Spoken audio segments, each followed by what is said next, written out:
January 13th special policy meeting this evening. We have several policies to look over and to review and discuss. Make sure our microphone's good.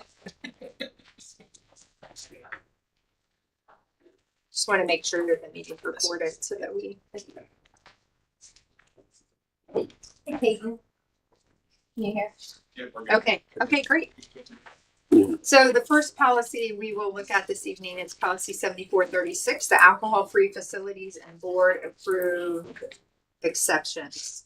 This policy we discussed at our November policy meeting, and we had lots of discussion about it, especially section B. And then we asked Ron to go back and review section E as to whether or not our discussion centered around, just as a reminder, whether the board needed one day or two public meetings, one public meeting or two public meetings to review.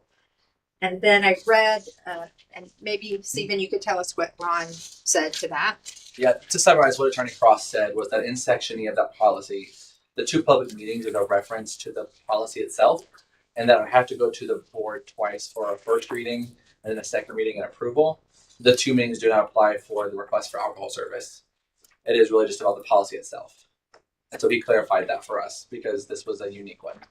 And then I guess I'm wondering why this policy, we single out this one as special to have to list that. I don't know. Yeah, I do not know. It's that whole section E is very different than any other policy we have. And maybe it's needed and necessary. I don't know. I don't understand why we would say that last paragraph unless we'd say that in every policy we had. Right. And typically we do have several readings, but I don't know if anyone has any feedback on that or thoughts on that. Under this juncture, we will definitely, time it comes before you all in the business meeting, we'll have some answers. And of course, we'll have Attorney Cross, to address a lot of that. Would you want us to remove paragraph E? I guess I want Ron's opinion if we need that in this policy and why this one policy has that and no other policies do. That would be my question, Ron's opinion on that. And if Ron Cross says we really don't need that, I can remove it. I mean, I'm comfortable with having it removed. I don't know how anyone else feels on that. Again, if we can. Yeah. Okay.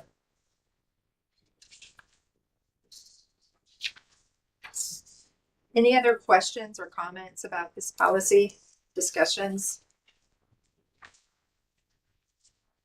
Okay, so I think we have a course of action. Either way, it sounds like it should come to a business meeting as a first reading, and then at that time we can kind of hear that opinion. Yes, absolutely. Okay. Next policy to look at this evening is 7510, the use of school facilities.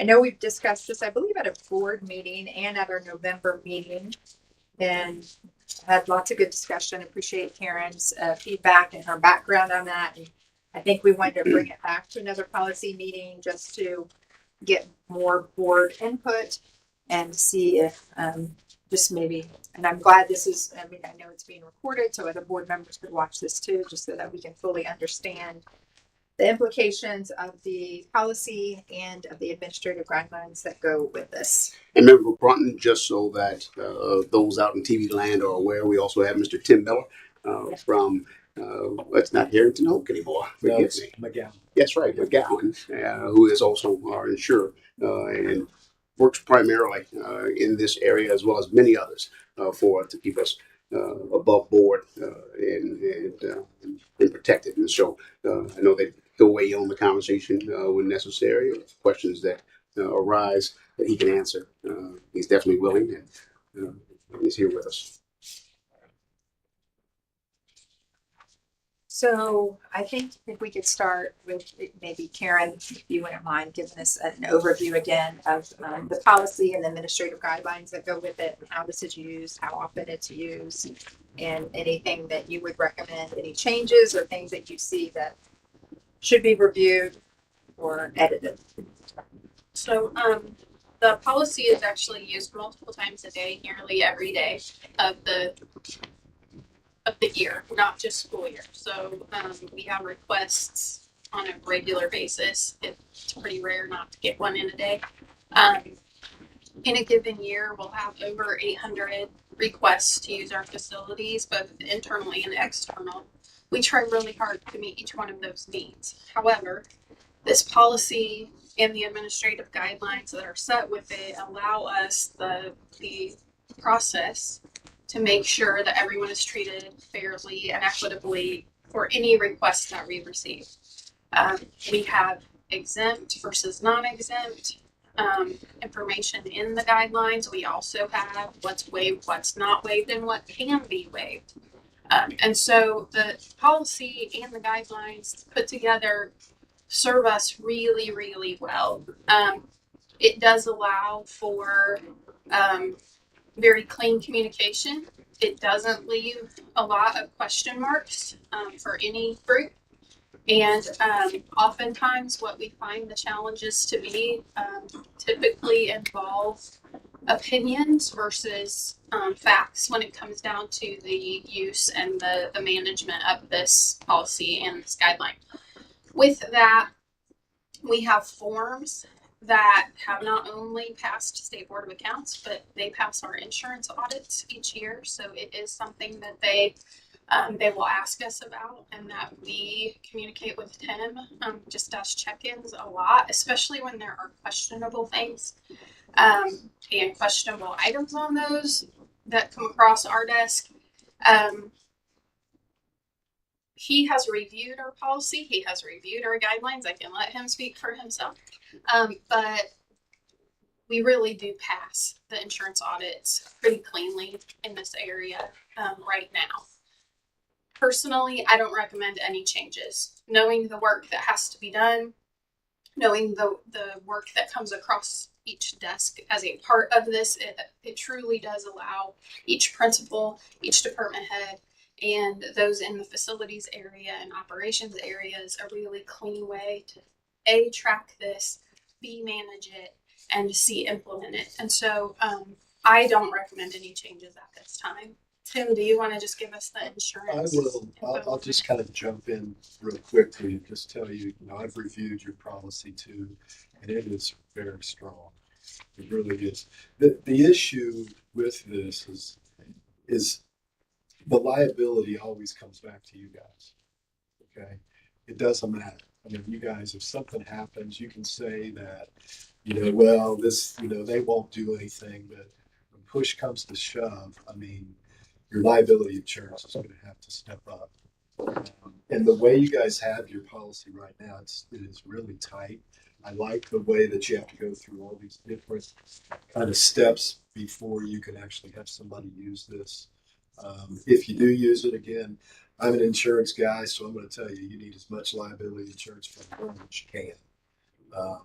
But as far as I look at it, I don't see any changes that you guys, or I don't recommend, or Liberty Mutual, your carrier, they've looked at it, they don't recommend any changes either. So I just feel it's real strong. It's just you got to be careful with what you do, because everything's going to come back on you if something would happen. And definitely reducing risk is our number one goal across the board with so much, but definitely in this particular area. Is there a part, Karen, is that in I'm looking at the administrative guidelines, the fee schedule for different facilities, is that in the administrative guidelines? It is. It's actually a part of the form as well. So the board, those fees came to the board. Oh, this is it. Yes, got it. And those are approved by the board. They're not changed until the board changes them. Mm-hmm. And so each person, the request to use our facilities is a Google form. Mm-hmm. This is a part of the form that every individual who attempts to use our facilities sees before they finalize and submit their request. So these were approved by the board. Unless there is someone who just doesn't know them when they're transacting the business, they always match this, and we don't have anybody in that world right now that they're not aware. So everything matches this and aligns with what was approved by the board. And these amounts were established in 2021 and they have not raised since inflation or anything. Right. Insurance has gone up quite a bit. Tim can probably Correct. speak to that. And they are All of us can speak to extremely that. reasonable. Yes. Extremely. And honestly, the only time that we've increased them is when we knew that the overtime rates to fund the custodial care that's required for this isn't enough to cover. We are probably nearing that mark again where we need to evaluate that. But we have tried really hard to make it not a profit, area, just to meet the costs that we have for whatever it is. We don't like to leave buildings unattended by staff that can have the resources and the access to the areas to make sure that we can get it cleaned up, ready for the next school day. So security and custodial care have been mandated for most areas in which we have requests. Facilities always require custodial care, so that isn't optional. We do get a lot of requests to waive that, but they're the ones with the access to make sure toilet paper is available, to make sure that cleaning can happen if there's a spill.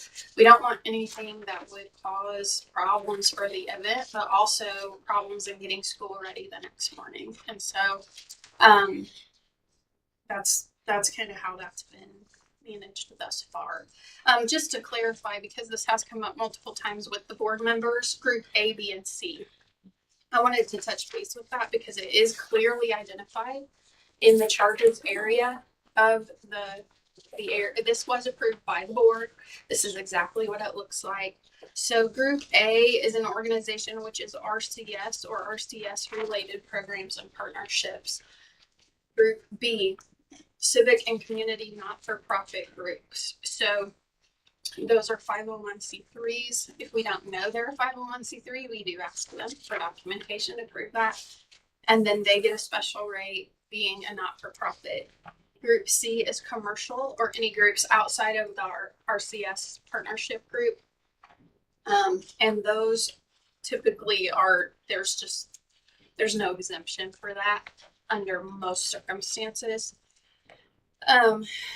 RCS school related groups and partnerships. We have very few groups that receive free access to RCS, with the exception of those programs that we have identified as select partnerships. So example, Richmond Family YMCA is a partnership for our elementary athletic programs. So they offer to all of our elementary students like first access for all of their sporting registrations. So they are in turn afforded the ability to use our facilities as long as our CS activities can work with them to make that work. We have very limited numbers of groups that partner with that. There are a lot of IHSAA rules on anything above 8th grade. So if somebody offers programming for high schoolers, we can't look at that the same way. And so while we might have people who would like that entity to be looked at that way, oftentimes we don't have that ability to do that because of IHSAA rules at the high school level. So I just wanted to clarify that a little bit, because partnerships is something that we strive really hard to grow and make really positive for everybody, our school community, our community at large. But sometimes there are other factors that might drive what we can waive and what we can't waive when it comes to that. So I did want to just touch on those groups. I know that had been a question in the past, but that is typically why you have to separate some of those things. And then is the term partnership, is that just the discretion of the director of operations? Is there a definition of what partnership is that's clarified, or is that just? I don't know that we have a defined thing beyond what already exists in board policy. But what we've typically done is go through, we have a list of community partners, and we've kind of looked at that list as our guiding force. Okay. So the operations department didn't create that list, but it's something that the board has recognized as being that list. And so that's where at least while I've been in operations and prior, we've relied on that partner list that originates in the student support office to maintain. So Well, I like that the priority is always the RCS school student activities, if it allows for a community use. And I know community is part of our proposal for some strategic planning. So I mean, we think this to me feels like it fosters community partnership and working together, especially seeing the rates as low as they are. Like, we want you to use our facility, but we also have to pay for damages and insurance and janitor, and so it seems very reasonable. Are all current people who use or organizations use these under A, B, and C following? I mean, we're doing the same thing for everyone. We're consistent, so everyone pays who's supposed to pay. And We're trying to, we do receive special requests for waiving fees. Those are provided to the superintendent on an individual basis, who then, I believe, reports them to the board for decision. So because the board sets those fees, that's how it's typically been managed in the past, is when we request when we get a request to waive fees, those go directly to the superintendent before anything is approved. And then that has typically been presented to the board for final decision to waive that fee or not. We do have an entity that does receive a waiver right now, that is not technically a community partner on that list, or they have in the past. I don't know if we currently have any use agreements with them, but I know we did in the fall. So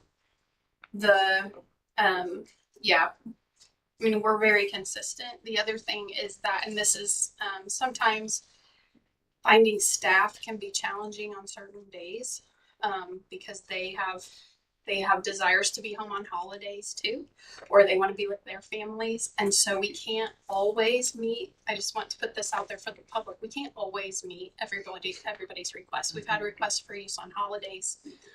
We try to honor as much as we can our staff's families as well.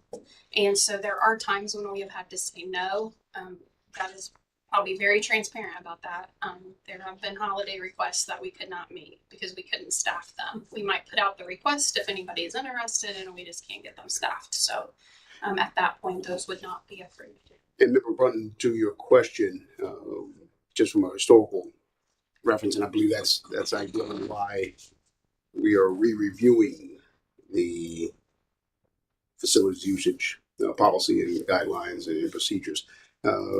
We have remained at a status quo since the last time we've had these conversations. I think several months ago, there was a request to remain at a status quo until the board could arrive at a decision as to what the charge format or cost for particular groups. Would we charge at all? Would we continue to maintain? And so I think that some of those decisions still have to be arrived at. And until then, we'll just continue to maintain the status quo as we have.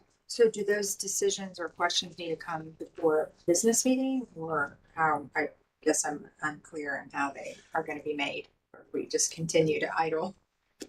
At this juncture, as Mrs. Scalf alluded to, I think our recommendation is for the policy, the guidelines, the procedures and the form to remain as is.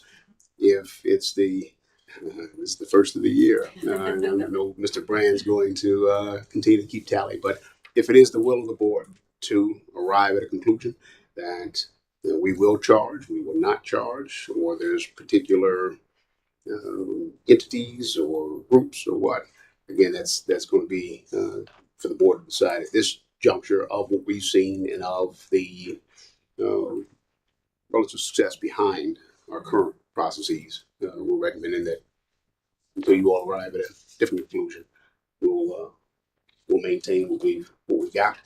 But to answer your question as to the equity behind it, I think there's some opportunity to introduce equity, but at this juncture, things are still relatively status quo. The other thing that I might suggest is if we do have requests to waive fees, those could go to the board in a business meeting where they have to be discussed in public. They could. I'm not saying because in reality, that's the only place where boards should take action. Right. So from the point in which you approve this, because there's been no change to the policy. So we've been under the workings that we're running it this way. We should run it this way. Right. When this is readopted or changed and adopted, yeah, when that happens, then practice can become that any request to waiver would go to board for action. And that would be very plain. That would mean everything happens in public. That means that, you know, the board would then have to take formal action to waive those fees.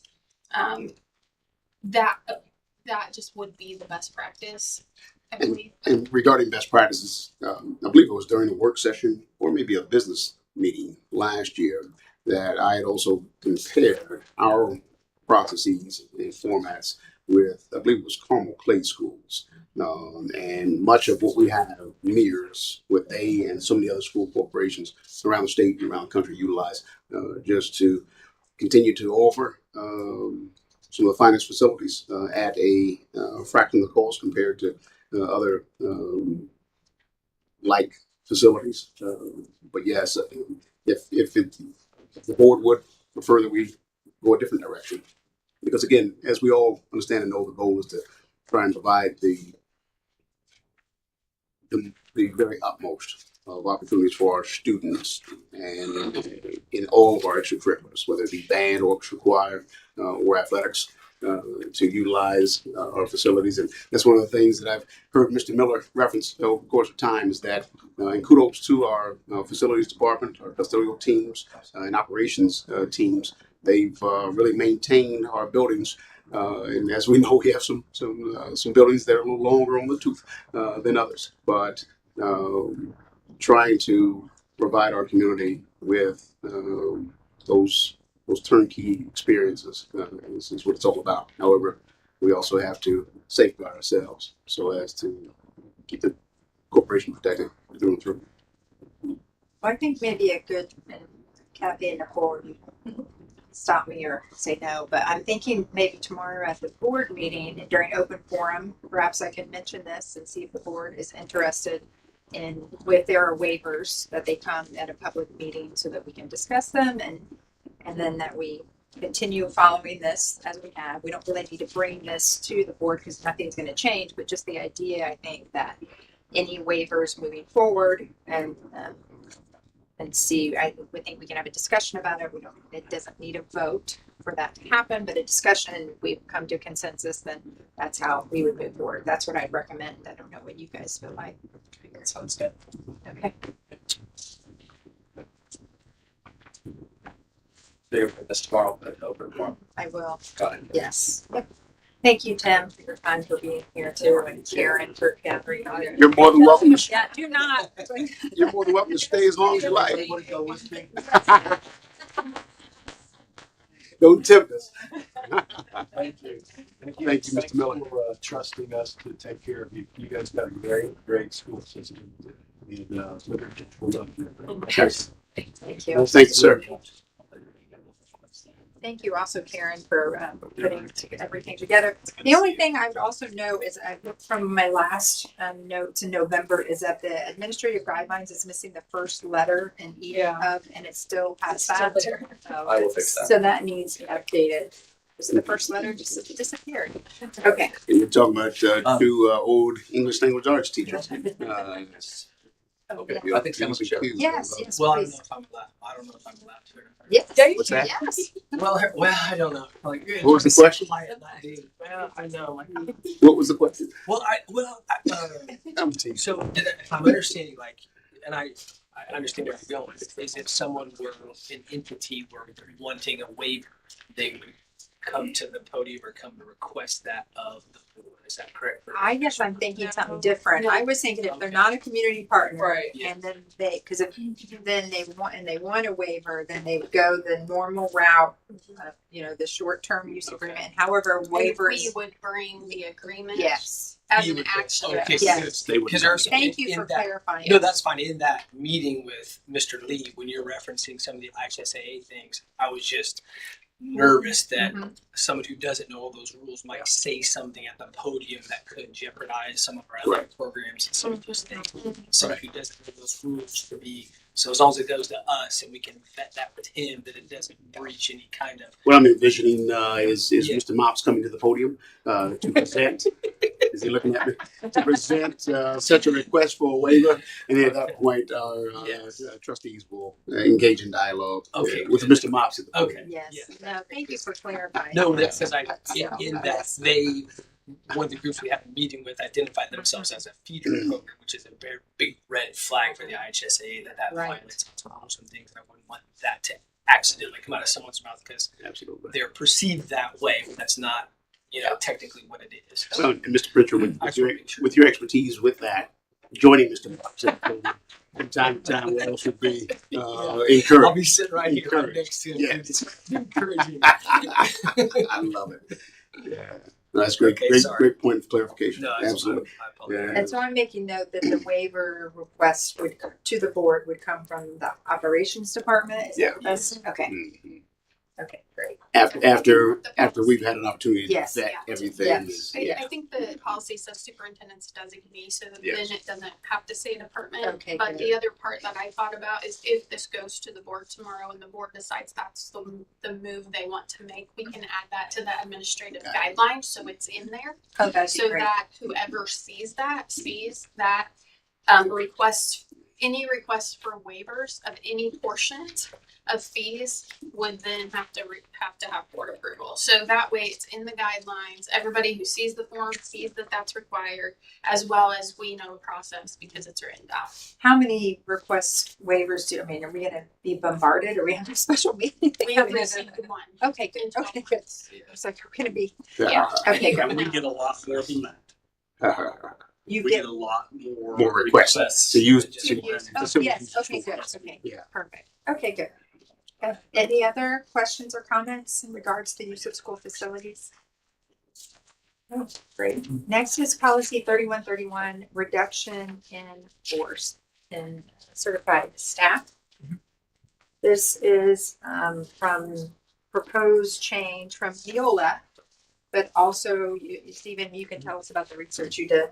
Yeah. So the current link for Dr. Redline comes from guidance from two sets of attorneys. We reached out to Attorney Matthews and we reached out to the ISBA attorneys. And in consultation with them and based on guidance from Amy Matthews, the policy that is redlined for you with the green and red marks is the one that she is recommending for us to use. And essentially what it says is everything is the same as the yellow policy or the one Neola recommends. The procedure can be found inside of Administrative Guideline 3131. That's where the procedure will be housed. And then everything else is compliant with the law, every legal process. Amy Matthews recommends that we move the actual process for a RIF into an administrative guideline. And that's been her guidance to us. The language that you'll see for A, B, C, D, and E is largely unchanged, and from her recommendation, it's just really just moving the process from a policy into the administrative guideline.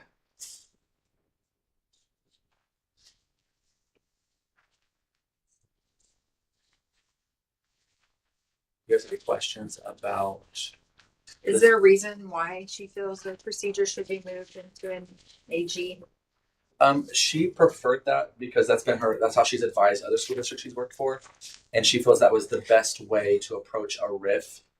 Should we find ourselves needing that policy language and that mechanism, that's just how she's done it in the past and how she thinks is the best process to use.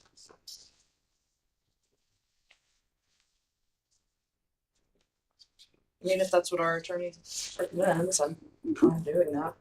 And that's the way it is for a lot of our policies. Yeah, The that's- procedures are in the administrative guidelines. You tell us what you want, and then you figure out. Yeah.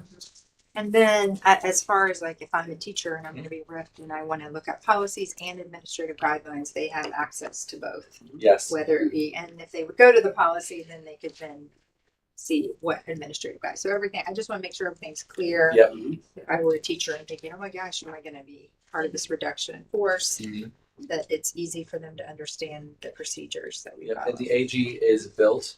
We just have to have Neola put it in there. It's done. So if someone looks right now, it's an old policy from I think 2018 Mhm. that's been revised to match federal law or state law, and the attorneys have vetted it. We've edited that, and so we just need to upload that as soon as we get this policy approved by the board. Then from policy flows the administrative guideline. We wouldn't do it the other way. That'd be kind of backwards. So as soon as we take this to a board meeting and we have the policy approved and vetted by our governing body, then we will, only because if we have to make any changes or up to any modifications, we can do that and we can modify the AG as a result. We need to do that. But generally, it follows the law and make sure we understand the procedure is correct. The attorney who will assist us through that process and who does assist us in bargaining is involved. And so she has been a really great resource to help walk through some of the language, the statute, and the procedure as she's advised several districts on this mechanism or reduction in force. I am noticing, I think, a spelling mistake on the top of the second page, reduction. Yes, I noticed that. So I sent Neola because Okay, this is their policy. Yes, I sent them that. I can change it. Yes, And okay, good. I didn't notice that myself, and I sent it. So I think they're fixing it, but they haven't fixed it yet. Okay, very good. Any other questions about this policy? I did notice we are changing the word discussion may or shall be held with it. Yeah, the discussion language at the state level has changed significantly. I think we all know that. So I put, instead of shall, I put may, because in general, it's the art, not the matter. So if we want to do discussions, that again is just something we have the option to do, but we are not legally required to do. And the policy is we changed to match that. Any other questions or comments regarding the written policy?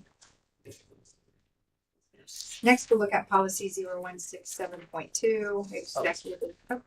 Sorry, No. do you want this to go to a first read, or what action do you want for 3131 to take? So I would think this is ready to go to a first read. Okay. Yes. Yeah, just to be clear, Yes. because we do have a meeting tomorrow. Mhm. We're going to take this in February, not in January, unless otherwise you tell me today. Because I don't know if we can add it to the public notice quickly enough. Oh yeah, no. Nothing. Okay. Nothing today is going to be on tomorrow's. Okay. Yeah. Make sure we're Okay. clear Yes. with the public and Yes. make sure we're on the same page. No, I'm glad you said that. Yes. In February. This will be in February. Okay, next policy 0167.2, executive session. Every time I see technical correction, I guess I was thinking like small grammatical, but really these technical corrections on these last 5 are huge changes. They're not like little tweaks. They're pretty big when I start looking at them. I'm like, whoa. Okay, so this executive, we know that the code changed where there are now 4 more allowable topics during executive session. Just for the public, the board is allowed to meet an executive session for only a set number of topics, and it must be given proper notice. So that has changed at the legislative level, and it's now coming down through Neola to us, saying we have more allowable topics for executive sessions. Yeah, that's my understanding. Is this is simply expanding the definition of what is allowed to be discussed based on the updated law. Mm-hmm. It looks like it added K, L, and N to the allowable topics. Yes.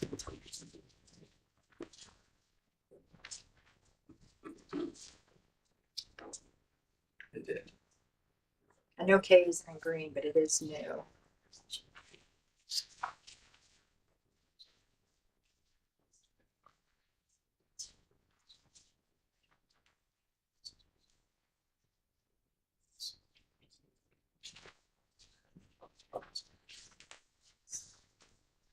There is one grammatical correction, I guess. Tell me where, I'll fix it. No, it's fixed. It Oh. went from then to then. Perfect. Yeah, it's already fixed. It's like there is got an it. option on that. Oh. At the very bottom. So the option is to add, in keeping with the confidential nature of executive sessions, no member of the board shall disclose the content of discussions that take place during such sessions. And we did have that in our previous, so my suggestion would be to keep that. That's open for discussion. So forgive me, I apologize. Can you repeat that? There's an option at the bottom of the page that Yeah. states, in keeping with the confidential Yeah. nature of executive sessions, Yeah. no member of the board shall disclose the content of discussions that take place during such sessions. Correct. Yeah.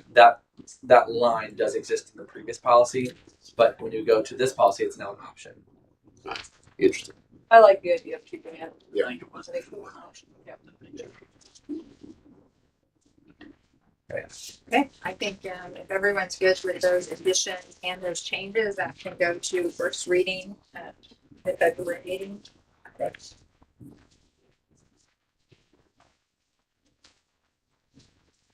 Next policy is policy 5462.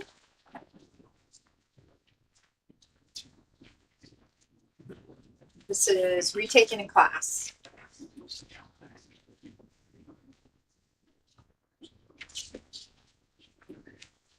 This has lots of changes.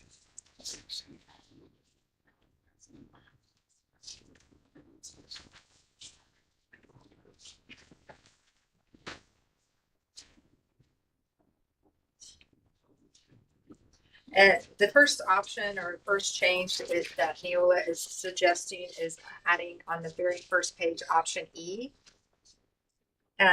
Because of the seal on the new Indiana diploma, that option would allow a student to retake a class who earned below a B.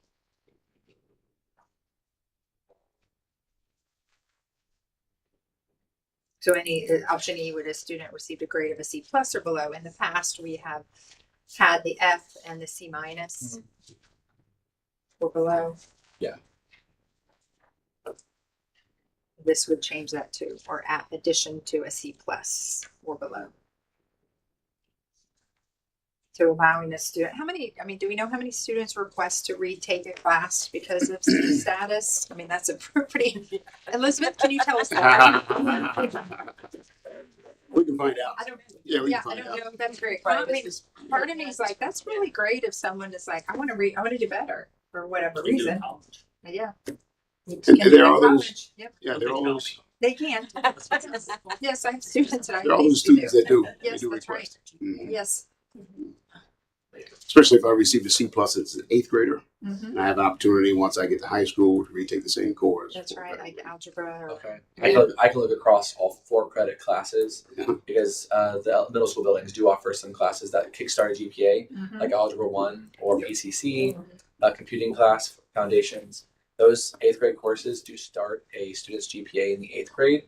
And so if they do not pass that class, they're required to take it again. But if they would like, for example, Algebra 1, if you want to put yourself in a different position, you might want to take it at high school.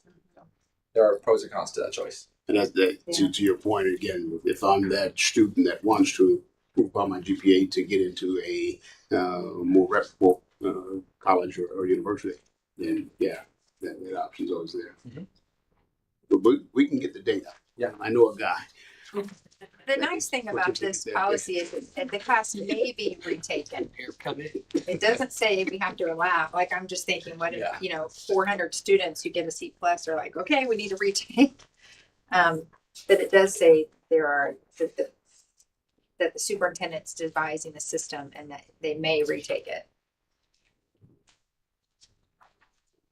So any feelings on E? I mean, I think with our new Indiana diploma, we probably need to be a little more flexible with, do you agree with that? Sam? 100%. So I'm kind of in favor of adding E.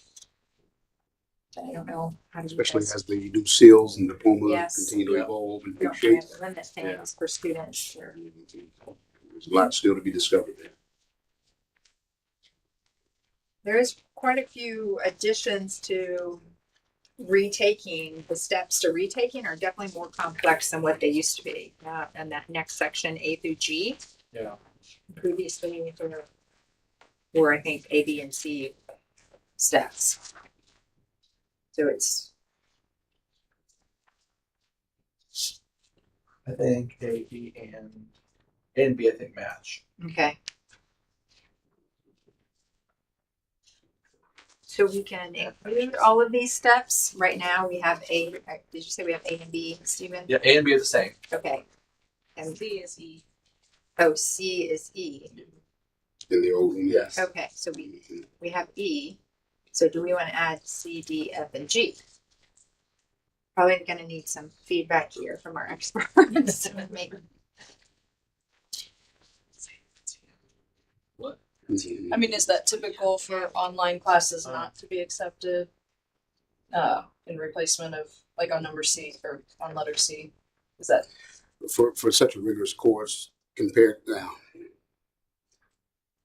you have an academic honors course compared to virtual. and I mean, there's a caveat without administrative Yeah. approval, so I mean, it could be, but I'm saying, is that typical in general? Well, the virtual landscape is so broad now. If the students can take those courses during summer school, which is Right, basically virtual, but it is through Richmond Community Schools, okay, versus I think this is what the intent here seems to be is that I don't just go off online to K-12 online okay. and take a different and then try to use that as a transfer that credit in. Does that make sense? I Yep. think that to me that seems like the intent because we do have kids who have that as an option. Okay. Retake a class in summer school, which is virtual. Right. So Okay. does that make sense? Yep. What about kids who move in from a virtual option? Would those Those credits count. those credits would Yeah, count? those credits do That, count. okay. For C, my only concern, it was about the administrative approval Mhm. comment. Yeah. I don't want to put a mandate in place without a process. So what does it look like to get administrative approval and how, like, who monitors that? So I would be cautious to put administrative approval in there. I understand the intent of that, but the outcome might create a bit of a web unless we figure out how to do that before we say yes. So how's it currently being done? I don't think it is being done because I don't think right, it's not in the policy now. No, I'm saying in actuality though, like, you know, say we've got someone who's transferring over Yeah, who there's a was an online student. yeah. The counseling department reviews their transcript Mhm. and the principal would have to sign off versus and they reach out to DOE to see if the course counts and match the codes, the Indiana codes and that kind of thing. So depending Yeah. where they come from, I mean they can come from out of state, they can come from all kinds of places. So Okay. So it That's sounds the like review there is a process. process in place Mhm. already, and to then your the point. principal is the one who that's why I say it's because while the guidance department reviews everything, Mhm. the principal signs off on whether or Yeah. not to accept that Okay. transcript. Yeah. So she could deny it over that retaking it to boost my F reads the grade earned in the retake class will be averaged with the grade originally earned and included in the calculation of the student's GPA. The way in which I interpret that is, I don't know, I'm not sure if that is currently being practiced. I really haven't heard that or seen that in the past as far as grades earned in the retake class being averaged with the original grade. More so, E is what I can recall being the case is that your retake grade would trump your original grade or replace as is the language. So I'm not sure if F is needed. It looks like you'd pick one of the F or G. Yeah, It seems like. it does. I was thinking about G, like if a student is really close to being, salutatorian and then they're right in line with another student. So they're like, I'm going to retake my algebra class I took and got a B plus in and then I'll get it. So part of me feels like G should be included.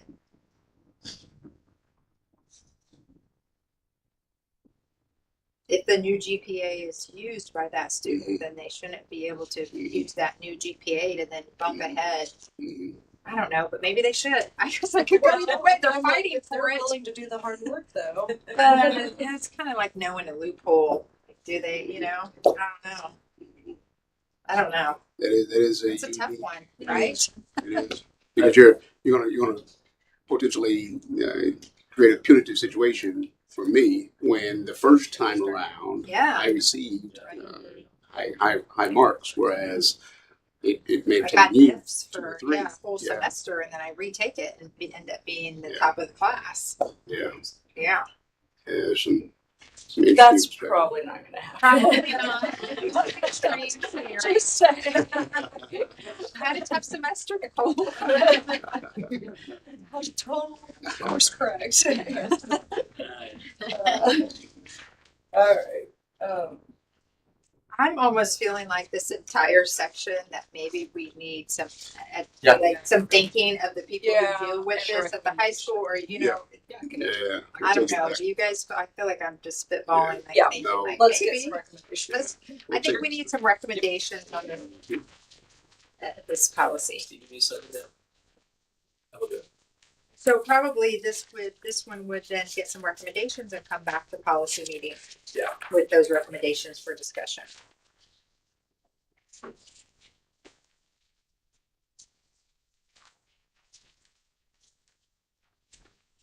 Okay. Next is policy 8121, personal background check.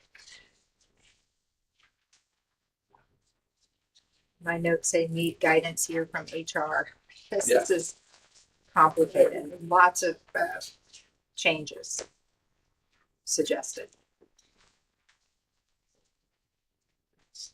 Entire sections that are new. Yeah. But thoughts from everyone on this? I mean, I thought do you have recommendations on this yet? Or do you? So I had reached out to Attorney Matthews, and she has not gotten this one back to me yet. Okay. So also, I talked to her again today, but she is a very busy lady. So I will wait till I get back, but I wanted to bring it anyway. Yes. No. The good. one, I'll just wait till I hear back from her before I have all of the recommendations. Obviously, C is new. C is not in the current policy. I can reach out to our vendor who provides background checks to see what that would look like on their end, if that's something they can do. Because if we put that in there and that's not something they offer, it'd be an additional contract we have to pursue. That's the expanded child protection index checks. Mm-hmm. I might request F. It is going to be. It's not required by our insurance underwriter. It is, or is It is. Oh, it is. So Okay. we do that, but we don't do it based on policy. It does need to be in our policy. Because any drivers that drive either corporate vehicles, and now it's expanded into anyone who drives as a part of their duties, even if they're driving their own vehicle, has to have an MPR check. So I would recommend that we just go ahead and go with F on that one.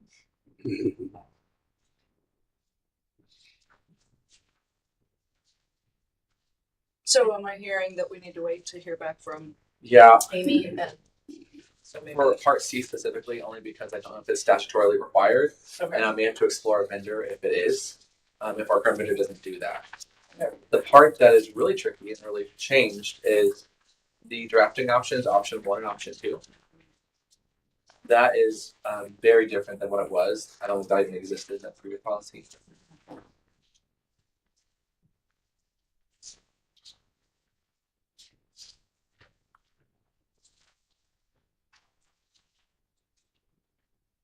So they're asking the board their comfortability with employing individuals or who may have one of these kinds of offenses. And the first one is operating an offense relating to operating a motor vehicle while intoxicated, and they list you the Indiana statute. And Or- that's correct now. We allow that, correct, when it's disclosed privately. Yes. Okay. I just want to verify that. Okay. That one is allowed. We disclose that. Mhm. Option B, the battery, unless it's a class A, B, or C felony. Those we disclose too if it's a misdemeanor. Domestic battery, that one I do not believe is ever crossed my desk. But I think it's an option under statute, as long as it's not a felony or a certain type of, level of a conviction. D is currently an option also.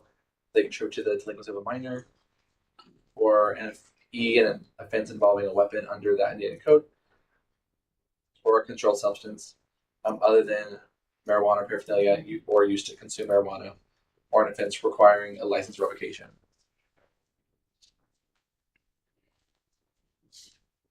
So there are some situations where when you run a background check for someone, the person might be 45 and they made a mistake when they were 18 or 20, And so it's been 20 or 25 years with no misdemeanor record. There No. might have been a 21-year-old that bought beer for their 17-year-old brother. So when we run the background check under Indiana statute, we will see, what was the one I saw? Operating a vehicle while intoxicated, or they had their license revoked because I saw one was drag racing. I forgot what the charge of that was. They were racing on the street. It happened 26 years ago. And so, does that person pose a danger to our students, our staff? Is that someone employable? And that is something the board would have to. And I disclose that to the board privately when that happens. And so you'll see an executive content for tomorrow. There is such a note under the executive content, and I disclose the Indiana code as well as the offense. It does say that you may employ them, so you get to find out if the story is, I bought exactly. beer for my. Everyone has a story. Yes. Everyone has a history. Mhm. Some of them are more colorful than others. It does not mean that something they did 20 years ago or 15 or 10 years ago would really determine their behavior today. And so what we try to do is in the interview process, when we meet these people and we ask them questions about their fitness for duty, their work ethic, their commitment to our students, our staff, we try to discern in conjunction with their history whether or not this person is really good for our students, good for our staff, and good for our school. And we let our supervisors really walk through that and think through what's going to serve the departments. So, Very thorough. Yeah. Very thorough. very. I'm wondering because you see all these special circumstances and these, like, oh, this, that maybe you could also recommend in this area. Mhm. Because I think, and then we can have discussion around what you see and what you'd recommend based on that. Sure. What I want to make sure I communicate with Attorney Matthews first Sure. and make sure there's nothing that is in this policy. I don't think Neil would recommend a policy to us that would violate statute.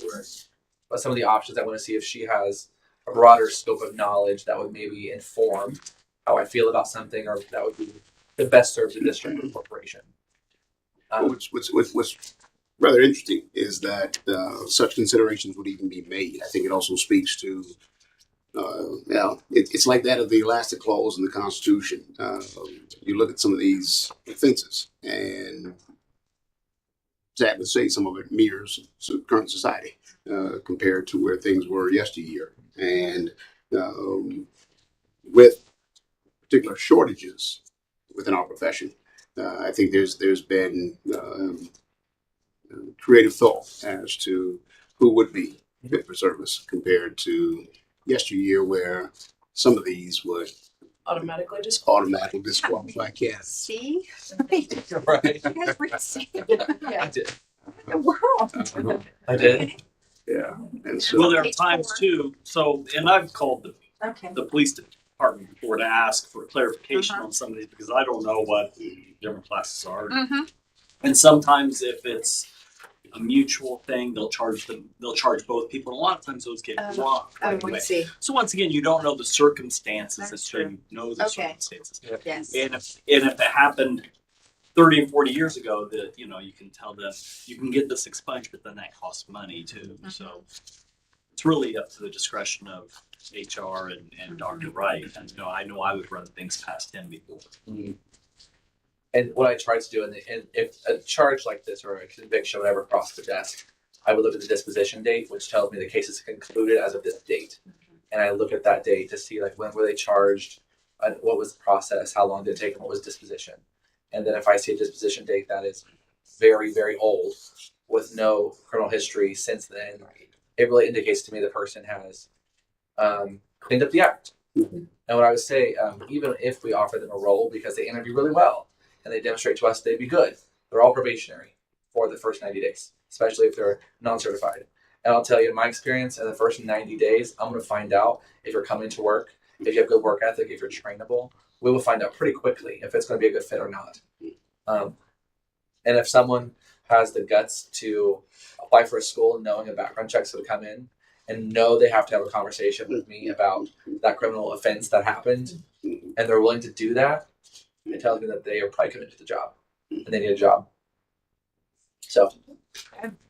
So we will let you talk to Attorney Matthews and come back to policy group with your recommendations for all the options in this policy, and then we can discuss. Absolutely. Next is policy 8405. which is a very, very long and weird topics grouped together policy. I mean, indoor air quality, animals in the classroom, and idling vehicles. I don't know why this one's together like this. Well, I wrote my notes that maybe some of this needs to be moved to admin guidelines. I mean, it just, I don't know, and why your animals in the classroom are grouped with the HVAC system information. I guess I thought because of allergies. Yeah, Yeah. maybe Air quality, Yeah. that's where and that was the common denominator for me. I was just kind of like breathing in things that could be pollutants. Yeah. And this policy is, I mean, Stephen, can you tell us what things have changed from the original policy? I try to keep going back and forth, but I largely think it's very similar, except there's an option on page in the back of my page 1 about animals in the classroom. And it says that live animals shall be allowed in the classroom for educational purposes. God love that teacher who brought a hamster to school with the prior approval from the principal. No live animal will be allowed in the classroom longer than, and we can specify a semester, a grading period, or we can set a number of weeks to say you can't have this animal in your classroom for this no longer than this. and currently that sentence is just not in our policy. Mhm. I mean, it's hard to put a time period on if you have a fish in an aquarium or a hamster that's, I don't I know. am totally fine to strike that second sentence, and just say as long as the principal's okay with it, we're okay with it. And it meets all the other criteria listed, which is note goes home to the parents first, check for allergies, Yes. test it out. Yep. Personally, what I like is I do like having a designated time frame, however, that could be re-upped. Okay. Does that make sense? Mhm. That gives you a check-in so that, that administrator is then, Held accountable for Saying- checking up on the Yeah. care of the animal, Right. It's affecting the classroom. That's a good Right. point. so, and I find, whether that's a semester, a grading period, or whatever, 10 weeks or whatever, but I do like having a check-in. Yeah. This would be like a lizard or something. Kind of. I mean, I think as a principal, I would have said a semester. Okay. You could check twice a year just to make sure we're still good with this. Right. We know that kids transfer from building to building sometimes, especially elementary. So it might be good just to have a check to say we got a new kid, maybe they have a new allergy. Right. Yeah. Or maybe there have been some issues, and that's a perfect time for the principal to address them during the check-in, instead of, just. So would it say no live animal will be allowed in the classroom longer than a semester? Yeah, just say a semester. Well, then, but then with continued or with a check-in or continued approval of, somehow it needs to specify that the principal then has to approve it for another semester. Yep. Well, I guess if you just did say semester, then it would be, well, no, that doesn't mean another additional. So. Longer semester, unless given permission by the building principal. No, because in that, the principal just says fine a year. Yeah. We want them, so somehow it needs to say after one semester, the teacher or whoever it is needs to check in with the principal and get approval for a second semester. Okay. So, After one semester, teacher will seek approval to reapproval? or- Reapproval. I don't know. Seek approval to keep. Should it say each semester, Okay. not after the first semester, but at each semester? Because they could Yes. bring them in second semester, yeah.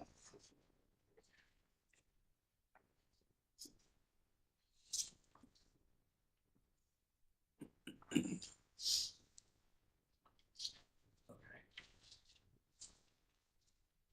I wrote down. At each semester, teacher will seek approval for the live animal.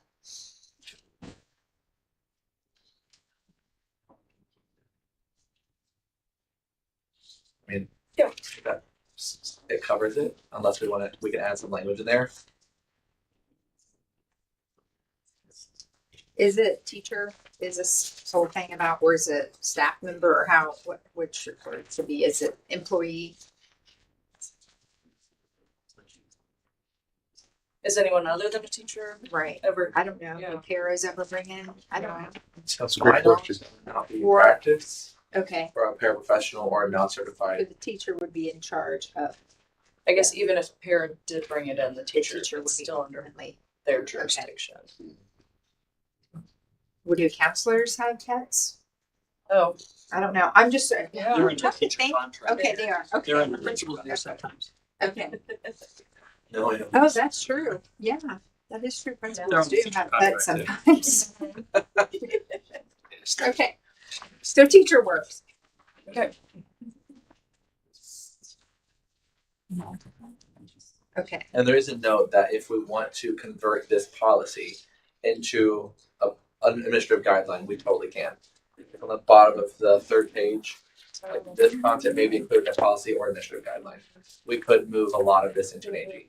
I think that I may be more think that appropriate. would be good. Yes. The speaker, like this approval Yeah. should probably be Yeah. part of. So, with your permission, I will, after we finish discussing it, I will take it, I will leave some of it in policy, I'll move some to AG, I'll kind of section it up to do what I think is most appropriate and then present it back to you.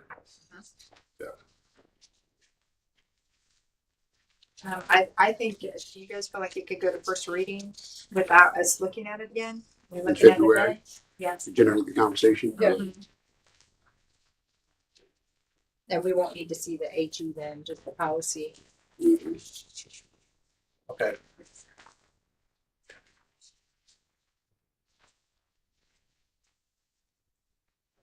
The only one we did, the only recommended or the option to change anything was on the bottom of page 1, 2, 3, 4, about the corporation shall comply with the ISDH's manual of best practices for managing indoor air quality at schools, including but not limited to the recommendations for radon testing.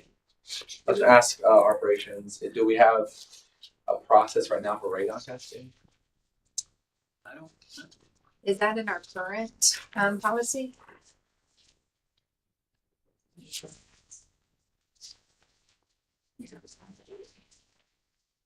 I did not see it in there. But it does talk about scented candles. Mhm.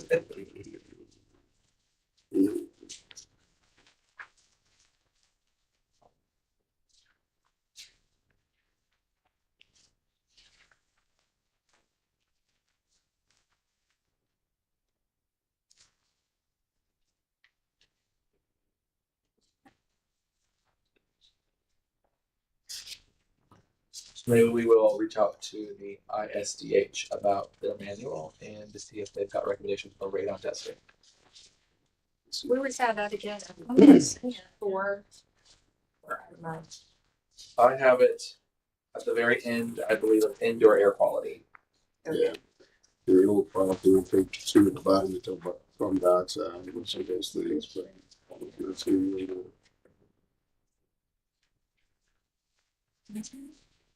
Okay, it's page 4 of the one that's attached. Yes. So I know it's very long. Yeah, I'd reach out and find out. I mean, radon testing is the second leading cause of lung cancer. Okay. You test it in real estate. I was gonna say real estate agents take it quite seriously. So We don't take it. a couple thousand. Okay. So yeah, look into that and find out what the recommendations are. Absolutely. Okay. And again, I could chop this up into one policy, or we could make it 3 separate policy to talk about environmental health and safety, air quality, idling vehicles. Well, I think we're gonna just have it as an AG, right? Yeah, I think Administrative we can. guideline. So Yeah. one So- policy, one AG, bring it to the February meeting and find out about the radon part. yeah. Great. Last policy of 8500 food service program. This is a completely new, Yes. right, and so Mhm. I was so interested, I didn't know we'd have a food service program policy, because we have vending machine policy. So Did, okay, we did, Yeah. okay, when I so, went digging, when we looked at the policy update, Mhm. I tried to cross-reference the new policy recommendation with the old one, and I found there was no 8,500. So I went digging further, and I cannot find a record of an old policy. I don't know if the numbers have shifted or it's somewhere buried in Word docs, but I wanted to bring it anyway just for consideration because I know it's a big deal. Yes. And it does need to have quite a few of these things taken care of. Mhm. So.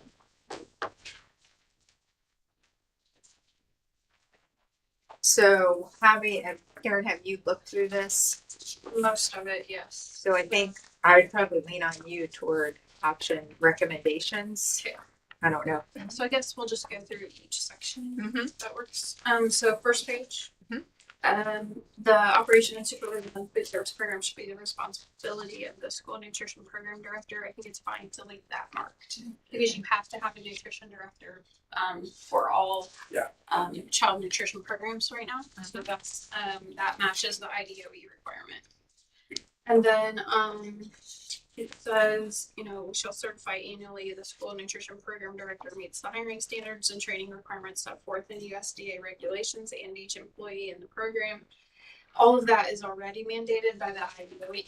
So I think we just mark that because they require each year that we certify that our food service director has the necessary training required. And in fact, we've had to make changes on that so that there's time to get people trained. So, okay. So then, next page. School breakfast. So we are part of a community eligibility provision, and so a lot of these things do not apply to us because we already have to do them, but we do them for free. So while they don't have to be marked specifically at this moment, I think that it is wise of us to have this in place in the event that we don't qualify for CEP in the future. Kathy, so that you know, community eligibility provision, because we're really good at using acronyms. You're just CEP means that everybody gets free breakfast and lunch because we are so high in socioeconomic need. We have to qualify at or near 80% free and reduced lunch to meet that provision. There are only a few schools in the state now that do that. We chose as a district to go district-wide. 2 of our buildings do not technically qualify, but because the need is there in those 2 buildings and the way that they have to be reported, looks like they don't qualify, but really they do, all but one. We went ahead as a district and said we're going to do this as a district program. So that means that the funding that we receive covers free for everybody. We do have now separate programs as well, which are free. Those are a different program. So CEP is for breakfast and lunch only. So it looks to me like this cleans up a lot of language for all of the possible programs in the child nutrition area. So I think that's all that we're doing is just kind of cleaning that up. But that's kind of a quick down and dirty of what we do at the food and nutrition area. So option 1 for school breakfast. I think that basically if we went with option 2, I think that meets our need the best because school breakfast meals shall be made available to students at all schools that serve any combination of grades kindergarten through 5.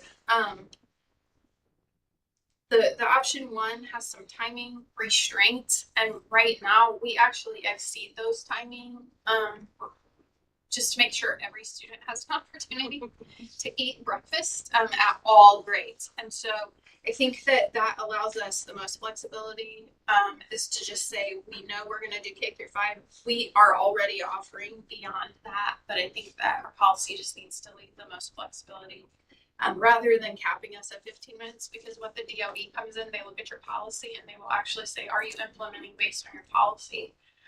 We want that policy to be able to feed kids when we need to feed kids. There are already a lot of USDA requirements on timing and when we can't serve. And so we hit all of those targets right now between the hours that we need to. So I think that that's probably our most flexible option is 2. we already, like I said, we actually allow earlier and we allow beyond 15 minutes at the present moment. So, and then, I don't think we need those additionalies because we already practiced that being a CEP school. It doesn't matter if we're 80% or more. We make sure all kids eat. Summer food service program, that doesn't look like it has any options beyond down in the like near end of the next page. It just says that our options are the superintendent shall assure that the corporation's vendors or indoor food service management contractor are provided a copy of this policy and any implementing guidelines that are pertinent and consistent. I think that needs to be checked. We outsource right now. It is important that they get our policies. This just makes sure that that's happening. It should be happening anyway, but this just kind of solidifies that. So, my opinion and recommendation would be that we check that. Competitive food safety. Yep. This is where we need to decide what we want to do. There are already rules about vending, and that's where our vending policy comes into play. But it notes we have the option in secondary schools, food and nutrition department shall be the sole provider of food and beverage items sold until 30 minutes or 1 hour or following the last lunch period. There's a little bit of this that comes into play with some fundraisers that we receive. There are right now, you cannot do any vending for 30 minutes after school is out. So that is in the vending policy, and that is a USDA requirement. So whatever we do with this, I mean, it's the will of the board, but I don't even know that we. What is You the think so? rationale behind that? Just side note. It 30 is minutes. nutritional value. So that want to go to a vending machine, if they're not SNAP compliant, Yep. then they can just go eat out of a vending machine instead of eat balanced, nutritious meals. At least that's the USDA's. I just think of an athlete that's getting ready to get on a bus to go to Marion to participate in something, and they just want a soda to take. Or I mean, I get it that that's their rules, but I think that's kind of what you're. So now that Just we have the wondering- separate program, we're trying really hard to help the coaches know that those are free to them, so that we don't have that issue and athletes can eat it. But yeah, Okay. but it is a requirement. Well, it is Right. something, and We don't have any we have no control. room to No. negotiate. No. So that it's 30 minutes, period. Yeah. Okay. Now, what we do, all of our vending machines for the soda machines are all compliant, so they can be plugged in. Mhm. We don't sell non-compliant items right now in the drink machines. We don't currently have vending machines Okay. operating, except concession stands, but those aren't open Okay. until well past 30 minutes past the time. So they have to manually be plugged in? Oh, so there's not like a It's not all the minutes. timer or a, okay. Well, they're not that fancy. Yeah. We used to have a lock on it that you could turn them on and off. Yeah, I think it's that. I mean, they stay cold. They're Yeah. plugged in, they stay Okay. cold, but they're We not can't actually. compete with USDA. So during Yeah. the food windows, Mhm. we can't offer anything that would be a competition for the nutritional wellness Right. program we currently. So Yeah. we've ran into this with fundraisers where if it's within 30 minutes of before or after the window of time for which they're serving lunch, we can be non-compliance from the USDA guidelines. Yeah, super tight. All right. And Good to what know. that means is we don't get funded for those meals that Yeah. day. They Yeah. like they have ways to hold it. Yeah. So what has happened for fundraisers, when I see those fundraisers come across my desk, I'll call them and just say, hey, let's find a Smart Snack compliant option you can sell. So then they don't have to compete. So it's very rare now that we have that issue. We've got building administrators that recognize that, so they work with them usually pretty easy early on. And then you might allow sucker sales at Valentine's Day. No, like there are things that we just don't sometimes. But yeah, so I would say that the 30 minutes makes sense for this particular thing. It matches guidelines. It follows, unless you would like to get tighter than that. 30 minutes. Okay. Okay, so then Did you moving want on. option 1 or option 2? For the same thing, we just pick one of the 2 options and select the time frame. Consumption, this one's So option one, I think, separates elementary and secondary. Yeah. And then option two, I think, lumps them all together. I would just say we can lump them together, don't you? Is there a reason to keep them separate? Do we have vending machines in elementary schools? Only in teacher lounges. Okay. We have the book vending machine at Fairview. Yeah. I love it. Yeah, and at dinner. And also That's the right. dentist now. That's right. And also the dentist now. Only lump them together forwards for some uniformity and consistency. So option 2, 30 minutes. Yep. Okay, then moving on. I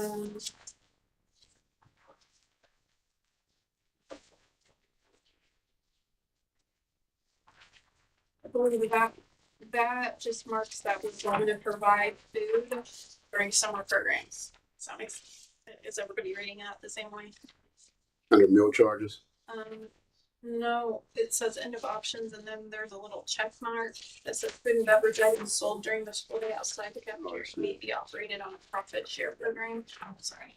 Actually, we have done that in the past. So if we decide to do that again, it is possible.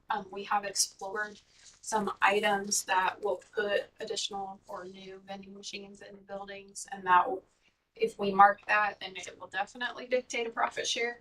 If not, then we could just have somebody come in and do it, and they handle all that. So it's whether you want to mandate a profit share or not. What would you recommend? I love profit. Yeah. I would recommend profit Use like sharing. scoreboards and things like that. That's right. No doubt. But honestly, I would recommend that as finance department, Yep. but Okay. it's not mandatory. Okay. Meal charges. Even though we don't sell lunches, we do have to have a policy in place. So, a periodic review of the food service accounts shall be made by and this is usually and typically the business office, and the food services department. So those are reconciled on an every 6-month basis. They're actually reconciled every month, but the financial reports that the board gets also has those reconciled. So, you could just say by the finance department or by the operations department. Either way is fine. So it's, but typically the finance department has to reconcile the accounts. So it is a part of audit, and it is also a part of food service monitoring. Cafeteria purchases. This may be prepaid into individual service accounts. And I would mark before meal service begins or paid as they receive meals. Prepayments into individual food service accounts may be made at any time. That's how I would phrase that, because they do take the funds from students anytime that they need to. So they'll pay in the lunch line, they'll pay before school, they'll pay online. We have a lot of options for families, and that's for all of our options. So any student can purchase more than the lunch or the breakfast.